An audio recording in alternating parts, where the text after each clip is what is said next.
Assalamualaikum warahmatullahi wabarakatuh. Perkenalkan, nama saya Dasri Fitri Rahayu, NPM 202191010 dari kelas 1A. Di sini saya akan memenuhi tugas perkembangan peserta didik. Konsep belajar. Konsep belajar adalah suatu sistem atau proses perencanaan belajar yang ditunjukkan kepada pembelajar supaya mencapai hasil yang maksimal.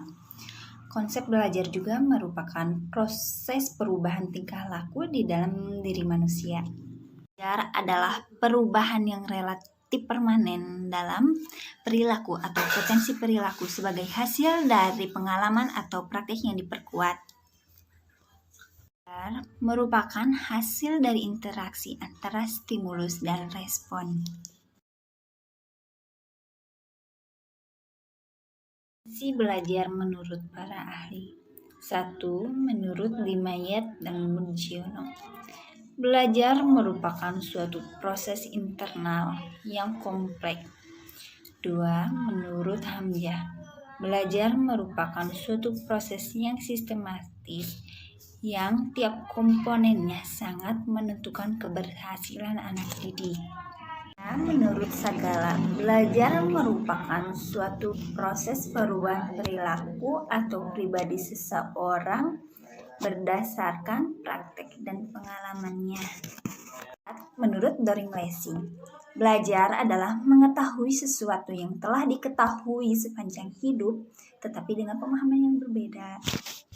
Menurut Sameto, belajar hakikatnya adalah suatu proses yang dilakukan seseorang untuk memperoleh perubahan tingkah laku yang berbeda.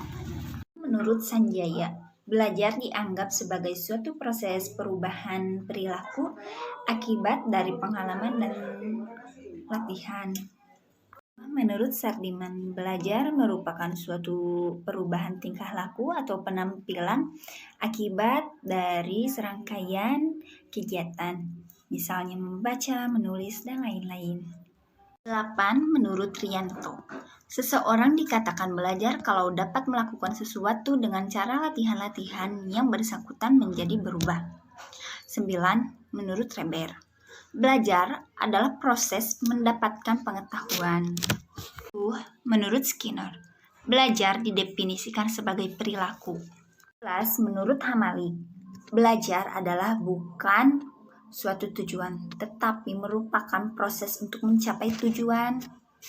Menurut Trianto, belajar adalah perubahan seorang individu melalui pengalaman. Prinsip belajar. Prinsip belajar terbagi menjadi 3 bagian. 1. Perubahan perilaku. 2. Belajar merupakan proses karena disorong oleh kebutuhan dan tujuannya ingin tercapai. Belajar merupakan pengalaman. Pada dasarnya adalah hasil interaksi dari peserta didik dan lingkungannya.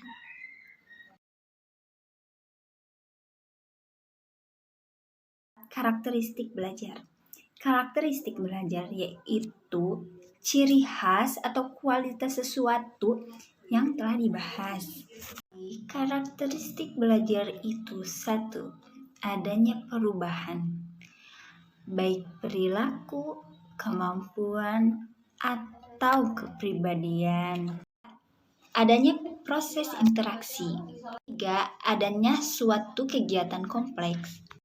Adanya proses kognitif. Adanya perilaku dalam belajar. 6. Adanya tujuan dan proses. 7.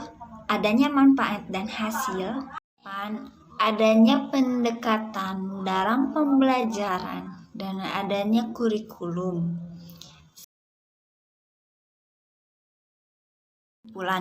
Belajar adalah perubahan yang sangat relatif dalam perilaku atau potensi perilaku sebagai hasil dari pengalaman atau praktek yang diperkuat.